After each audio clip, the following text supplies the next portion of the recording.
আজকে আমার ছোট বোনের বিয়ের অনুষ্ঠান। সকাল সকাল সবাই মিলে ঘুম থেকে উঠে গরুর মাংস পরিষ্কার করে ধুয়ে নিচ্ছে। আর আজকে কিন্তু বাড়ির সবাই মিলে রান্না বান্নার আয়োজন করবে। এদিকে তো গুড্ডু সোনার আম্মু চিংড়ি মাছগুলো ধুয়ে নিচ্ছে। আর হ্যাঁ, আজকে কিন্তু আমাদের গরুর মাংস বড় আপুরাই রান্না করবে। প্রথমে ড্যাগের মধ্যে সয়াবিন তেল দিয়েছে, এরপরে এর মধ্যে সরিষার তেলও দিয়ে দিয়েছে। এখন দিয়ে দিল কেটে রাখা পেঁয়াজ। আজকে কিন্তু আমরা সবাই মিলে হাতে হাতে কাজ করছি। আপনাদেরকে আগেই বলেছি, এটা তেমন কোনো বড় ধরনের অনুষ্ঠান না, আমাদের শুধু পারিবারিক বা মেহমানদেরকে নিয়ে এই অনুষ্ঠানটা। আজকে আমাদের বাড়িতে কিন্তু সব মেহমান আসবে, আর সব মেহমানরা আসার আগে কিন্তু রান্না বান্না করে রাখতে হবে। একটা বাটিতে সব ধরনের মশলা পরিমাপ মতো নিয়ে নিচ্ছে। এরপরে এই মশলাগুলো ভালো করে কষিয়ে নিতে হবে। এই আপুরা কিন্তু সবসময় ঢাকায় থাকে, আর ঢাকা থেকে গ্রামে আসতে পারলে আপুরাও অনেক বেশি খুশি হয়। গ্রামে এসে এরকম সবার সাথে মজা করবে, মিলেমিশে হাতে হাতে রান্না বান্না করবে। আর আমরা সবাই মিলে একসাথে হলে এরকম অনেক আনন্দ করি, মজা করি। মশলাটা কষানো শেষ হয়ে গিয়েছে, আর এখানে আমার নানা মাংসটা দিয়ে দিচ্ছে। এবার মাংসটা ভালো করে কষিয়ে নিতে হবে। আর এইদিকে আমার মা দেখেন পিঠা বানানোর জন্য চাল ভিজাচ্ছে। এরপরে দেখি গুড্ডু সোনার দাদা দাদু এবং পুচু সোনার দাদা দাদু চলে এসেছে, আর সবাই কিন্তু এক সেনজিতে করে চলে এসেছে।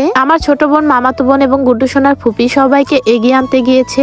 এইদিকে দেখেন গুড্ডু সোনার দাদা কত বড় বড় মাছ কিনে নিয়ে এসেছে। এরপর সবাই মিলে একসাথে নৌকায় করে আমাদের বাড়িতে যাচ্ছিল। একে একে সব মেহমানরাই দেখেন আমাদের বাড়িতে আসা শুরু করে দিয়েছে। একটু পরেই দেখবেন আমাদের বাড়িটা মেহমানে ভরে গিয়েছে। আসলে বাড়িতে মেয়ে থাকলে এমনই, মেয়ে যদি বিয়ে দিয়ে দেয় তাহলে কিন্তু মেহমানের অভাব হয় না। আজকে আমার মায়ের 3টা বিয়া এবং বিয়ান একসাথে হবে। এদিকে দেখেন দুই দাদা দুই নাতিকে পেয়ে কত খুশি। এরপরে আমার বোন মাছগুলো বের করে নিচ্ছিল, সাথে দেখি শসা এবং টমেটো এনেছে। আসার সময় মাছগুলো নাকি একদম তরতাজা কিনে এনেছে, কিন্তু রোদে মনে হয় মারা গিয়েছে মাছগুলো। আমার তাওই বলছিল আরো বড় বড় মাছ কিনতে চেয়েছিলাম, কিন্তু এর থেকে বড় মাছ নাকি আর খুঁজেই পাইনি, তাই এগুলোই নিয়ে এসেছে। এরপরে শসা এবং টমেটো গুলো বের করে নিল। যদিও এগুলোকে আমরা খিরাই বলে থাকি, আপনারা কে কি নামে চিনেন সবাই কিন্তু কমেন্ট করে বলবে। আমার তাও আগেই বলেছিল আপনাদেরকে শসা টমেটো কিনতে হবে না, আমি সুন্দর দেখে শসা টমেটো কিনে আনবো। এরপরে আমার ছোট বোন বলছিল এক টুকরো মাংস খেয়ে দেখি মাংসগুলো নরম হয়েছে কিনা। মাংসগুলো খেয়ে বলছিল মাংস এখনো শক্ত আছে, আর একটু ঢাকনা দিয়ে রাখতে হবে।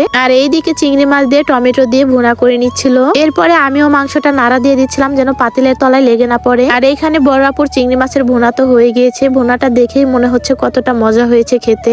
এই তো প্রায় সবকিছুই রান্না বান্না শেষের দিকে, এখন শুধু পোলাও রান্নাটাই বাকি আছে। পোলাও রান্না করার জন্য গরম পানি বসিয়ে দিল। আরেকদিকে আমার ফুপাতো বোন মাছ কাটছিল। আমার তাও যে মাছগুলো নিয়ে এসেছে ওই মাছগুলো কেটে নিচ্ছিল। এটা হচ্ছে আমার ফুপু এবং ফুপাতো বোন দুজনে মিলে মাছ কাটছিল, কিন্তু কোনোভাবে মাছ কাটতে পারছে না। আমাদের বটি দায়ে তেমন ধার ছিল না, তাই মাছগুলো পিছলে যাচ্ছিল।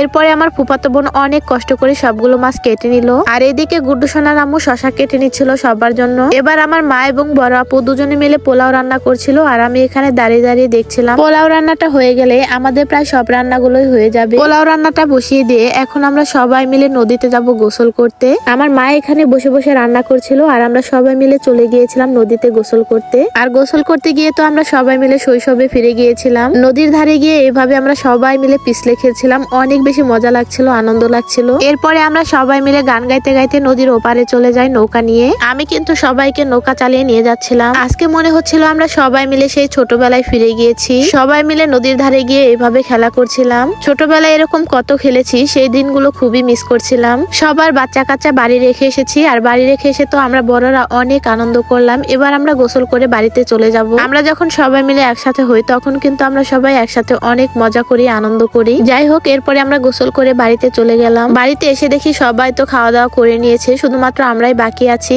এরপরে আমরা সবাই মিলে একসাথে বসে খাবার খেয়ে নিলাম। আজকের প্রত্যেকটা খাবারই অনেক মজা হয়েছিল, বিশেষ করে আমার মায়ের হাতের দইটা অনেক বেশি মজা হয়েছে। দইয়ের উপরে কি সুন্দর করে সর পড়ে আছে। আজকের দইটা তো সবার মুখে একদম লেগে আছে। দইটা কি সুন্দর হয়ে জমে আছে দেখেন, একদম কেটে কেটে ওঠাচ্ছে। এরপরে আমরা খাওয়া দাওয়া শেষে আমার ছোট বোনকে একটু বউ সাজিয়ে দিলাম। আমার ছোট বোন কিন্তু বউ সাজতে চায়নি, পরে আমরা সবাই মিলে জোর করে বউ সাজিয়ে দিলাম। আর বউয়ের সাথে কিন্তু বরকেও একটু সুন্দর করে সাজিয়ে দিয়েছি। বাড়িতে যেহেতু বক্স এনেছি, তাই আমরা সবাই মিলে আজকে ডান্স করব রাতের বেলায়। বর এবং বউকে সাজাতে সাজাতে কিন্তু একদম রাত হয়ে গিয়েছে। ওদের দুজনকে কিন্তু মাশাআল্লাহ অনেক বেশি সুন্দর লাগছে, সবাই ওদের জন্য দোয়া করবেন। এরপরে আমরা রাত করে সবাই মিলে উড়াধরা ডান্স করি, আর অনেক বেশি আনন্দ করি। যাই হোক, আজকে এ পর্যন্তই। সবাই ভালো থাকবেন, সুস্থ থাকবেন। আল্লাহ হাফেজ।